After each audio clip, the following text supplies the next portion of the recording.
Camilla Parker Bowles was all too aware of Lady Diana Spencer when she first started dating Prince Charles, and explosive tell-all accounts shed light on her incredibly blunt analysis of the bride-to-be.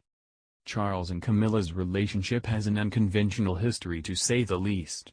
They dated in the 70s, but it was only a brief love affair that ended when the Prince of Wales toured the Caribbean with the Royal Navy and returned to find her engaged to Andrew Parker Bowles in 1973. Charles was heartbroken, and history tells us he never truly moved on. He first met Diana in 1977, when she was just 16, while he was dating her sister, Lady Sarah Spencer. In 1980, Diana was a guest at a country weekend and, in between playing polo, Charles started taking an interest in her as a potential bride.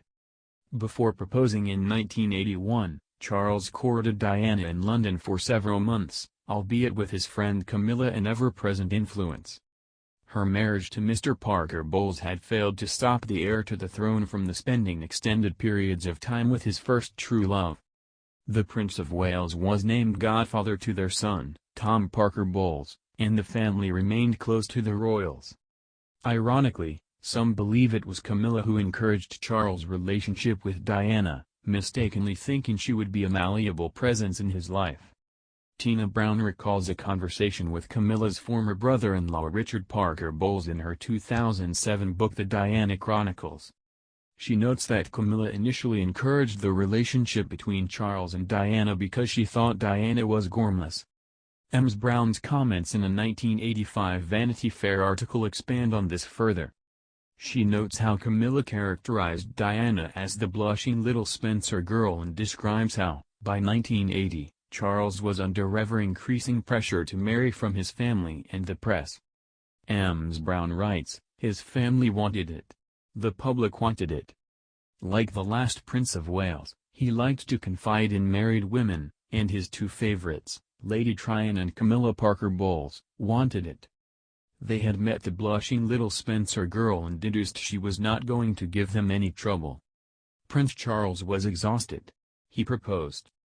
Camilla's intrinsic link to Charles and Diana's relationship did not stop there, though.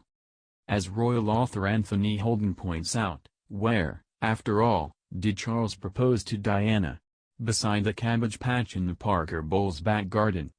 Charles even chose Andrew Parker Bowles to be head of security for his wedding to Diana, thereby ensuring Camilla would be in a prominent position during the service.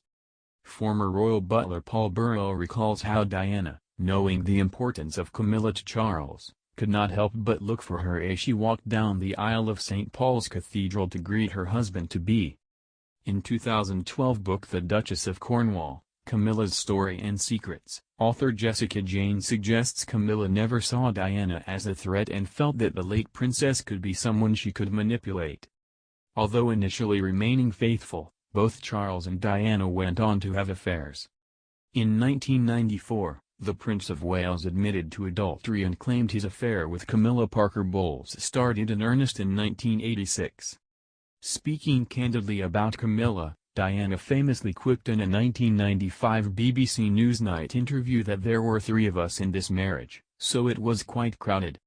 In 1996, Charles and Diana filed for divorce, just 1 year before the Princess of Wales' tragic death.